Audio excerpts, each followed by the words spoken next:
As a light source, we will add a point light. Let's go to its settings. Set the value to 1000 and pick a greenish color. Go to the shader editor, type World. Let's delete the background node and add a volume scatter node.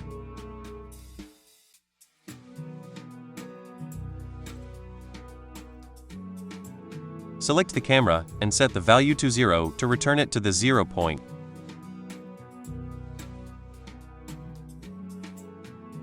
Let's rotate it along the x-axis and move it back so that the scene is within the camera's field of view.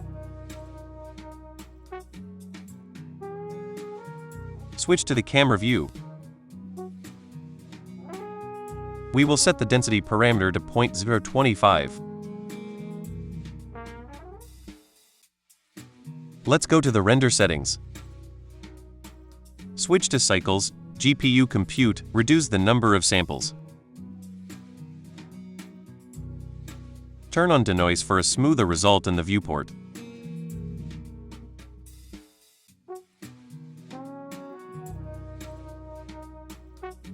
Let's also enable fast global illumination for faster rendering. And in the color management settings, make sure that AGX mode is enabled. Also in the output settings, I will enable render region to trim off excess.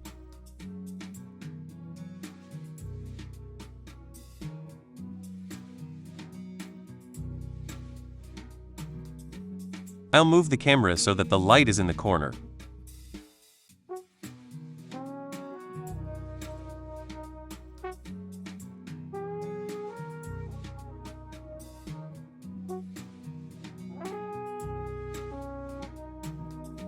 Let's return to setting up the moths themselves. I'll scale it down. We'll increase their number by adding subdivisions.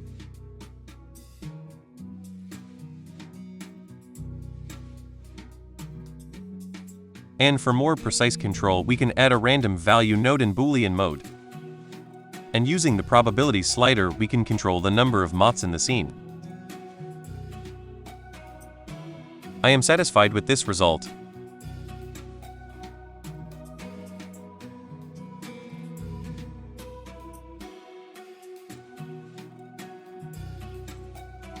Now let's move on to setting up the moth material.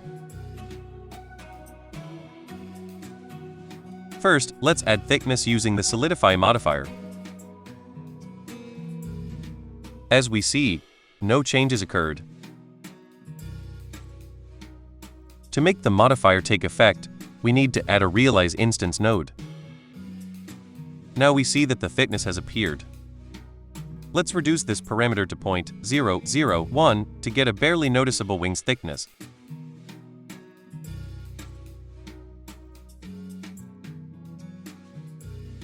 Now go to shader editor, type object. Texture is used here with color and alpha channel connected. Go to the subsurface section and set the weight value to 1.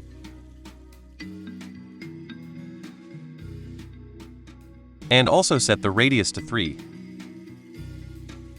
To make the wings more transparent and the shadows not so black, set the transmission parameter to 0.3.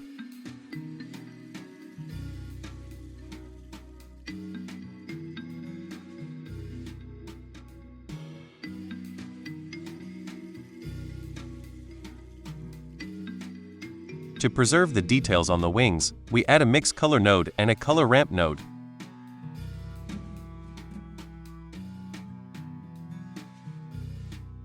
We edit the parameters this way.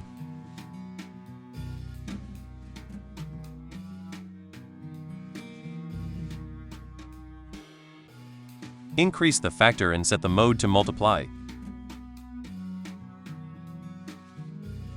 We see that the pattern has appeared on the wings again.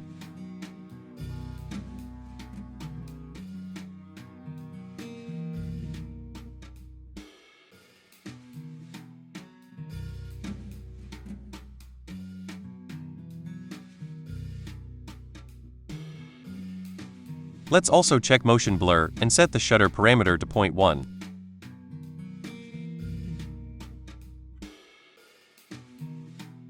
And in the camera settings, check depth of field.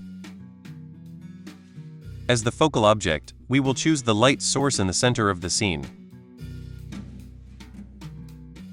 And those moths that are close to the camera will be blurred.